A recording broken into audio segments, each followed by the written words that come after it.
Okay ready.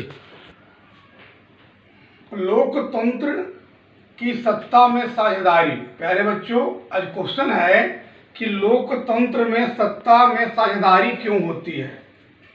आप जानते होंगे, जब बताया गया होगा कि लोकतंत्र, जिसको अंग्रेजी में हम लोग कहते हैं डेमोक्रेसी, यानी प्रजातंत्र, लोकतंत्र, जनतंत्र या डेमोक्रेसी। लोकतंत्र एक ऐसी शासन प्रणाली होती है जिसमें जनता स्वयं अपने मताधिकार के द्वारा अपनी सरकार को, यानी अपने प्रतिनिधि को चुनता है और वह प्रतिनिधि के द्वारा शासन चलाई जाती है।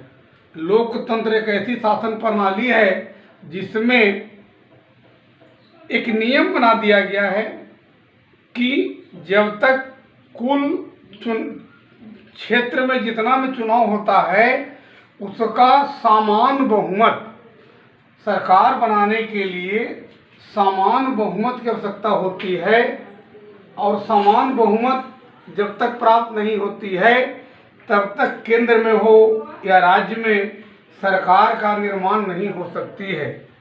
यानी समान बहुमत लाना अति आवश्यक है। समान बहुमत है क्या? समान बहुमत का अर्थ होता है आधे से अधिक। आधे से, जैसे हमारे भारत देश में लोकसभा में 545 निर्वाचन क्षेत्र है। 545 आप लोग जानते होंगे, 545 मेंबर, 545 सदस्य लोकसभा में होते हैं। Lok Sabha, member of parliament Lok Sabha में होते हैं। और प्रधानमंत्री बनने के लिए, यानी संसदीय सरकार, संसद में सरकार बनाने के समान बहुमत, यानी आधे से अधिक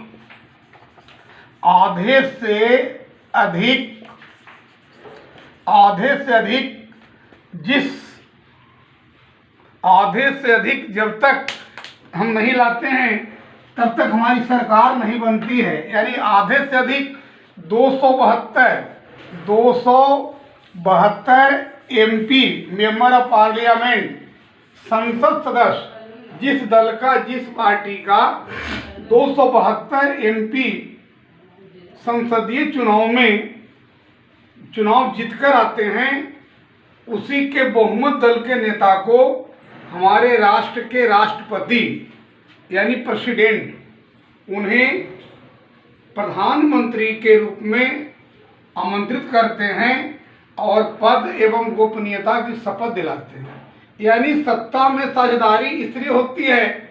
अब प्रश्न उठता है कि साझेदारी क्या है? तो साझेदारी का मतलब होता पार्टनर। कई पार्टियां, छोटी बड़ी पार्टियां आपस में मिल जाते हैं। किसी भी पार्टी को सत्ता स्थापित करने के लिए, शासन चलाने के लिए समान बहुमत प्राप्त नहीं होता है। जैसे 1985 ईस्वी में लोकसभा का चुनाव हुआ था, उसमें स्वर्गीय राजीव गांधी जी को पूर्ण बहुमत आया था। उसके बाद 30 वर्षों तक, यानी 1985 से लेकर 1914 ईस्वी तक किसी दल को केंद्र में समान बहुमत प्राप्त नहीं हुआ। वैसी स्थिति में हमारे यहाँ साझेदारी गठबंधन का उत्पन्न हुआ। यूपीए और NDA, UPA United Progressive Alliance और NDA National Democratic Alliance, UPA और एनडीए, यूपीए और एनडीए नामक दो साझेदारी यहाँ बना। इसको हम लोग, यूपीए का फुल फॉर्म होता है यूनाइटेड प्रोग्रेसिव अलायंस, यानी संयुक्त प्रगतिशील गठबंधन, और एनडीए की स्थापना की गई नेशनल डेमोक्रेटिक अलायंस, जनतांत्रिक लोकतांत्रिक गठबंधन किया गया। इसका मुख्य नेता यानी प्रतिनिधित्व भाजपा करता था, बीजेपी, भारतीय जनता पार्टी, और एनडीए, यूपीए का मुख्य प्रतिनिधित्व कांग्रेस के हाथों में था। यानी किसी भी दल को जब हमारे देश में बहुमत प्राप्त नहीं होती है और सरकार का गठन करना अति आवश्यक होता है। शासन चलाने के लिए लोकतंत्र में जब तक साझेदारी नहीं होती है तो सरकार नहीं बनती।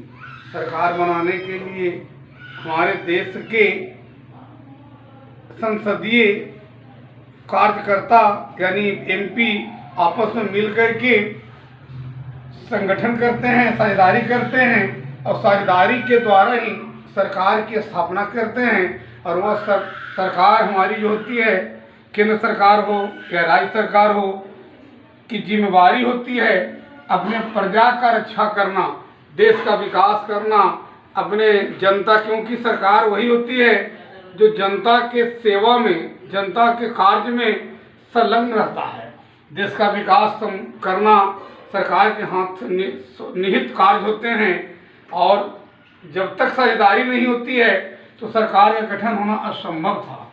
इसलिए अपना लाभ, अपने दल का लाभ, जनता के लाभ को मद्देनजर रखते हुए हमारे देश में साझेदारी प्रथा चली है। हमारे देश में केंद्र की सरकार हो या राज्य की सरकार हो, वह साझेदारी पर ही चल रही है। अभी वर्तमान समय में देखा जाए तो केंद्रीय सरकार जो भाजपा की एनडीए की सरकार है, उसमें कई छोटी छोटी पार्टियां मिलकर के सरकार का सहयोग कर रही है। ऐसी बात, अभी तो बीजेपी के पास बहुमत है, लेकिन नरेंद्र मोदी ने कई छोटी छोटी पार्टियों को मिलाकर अपनी सरकार को मजबूत करने के उद्देश्य से साझेदारी प्रथा को निर्वहन कर रहे हैं। यानी लोकतंत्र में साझेदारी से ही अब सरकार का गठन होना संभव है। Thank you.